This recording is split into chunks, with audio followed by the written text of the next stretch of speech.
Samantala, ikinababahala ngayon ni Senadora Risa Hontiveros ang pagkakaroon ng Alice Go 2.0 sa bansa. Pagbubunyag niya si Alice Go 2.0, kasalukuyan ngayong opisyal ng Philippine Coast Guard at isang malinaw na banta sa pambansang seguridad. Narito si Raymond Montero para sa balita. Nagbabala si Senate Deputy Minority Leader Risa Hontiveros sa posibleng banta sa pambansang seguridad matapos mabunyag na si Joseph C., isang negosyanteng inakusahan ng pamimeke ng nationality, ay nakapasok sa Philippine Coast Guard Auxiliary o PCGA. Inihalin tulad ni Hontiveros kay dating Bamban Tarlac Mayor Alice Guo ang kaso ni C. matapos itong mahuli dahil sa paggamit umano ng mga fake identity documents. Ayon sa senadora, mistulang Alice Guo 2.0 si C na nagpapanggap na Pilipino at gumagamit ng peking passport at ID.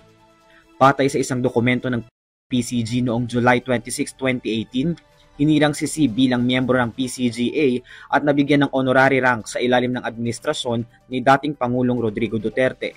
Kasalukuyang nakakulong si C sa Bureau of Immigration o BI dahil sa umano'y paggamit ng mga peking dokumentong Pilipino kung saan natukoy na ang kanyang tunay na pangalan ay Chen Zongzhen.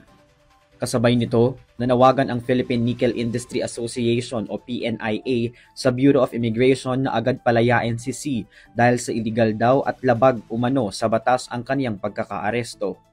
Sa kabilang banda, iginiit ni Hontiveros na bagamat voluntaryo at non-government ang PCGA, nakakabahala na nagkaroon si C ng akses sa mga tao at mga aktibidad kung saan maaaring napag-uusapan ang usapin ng pambansang seguridad.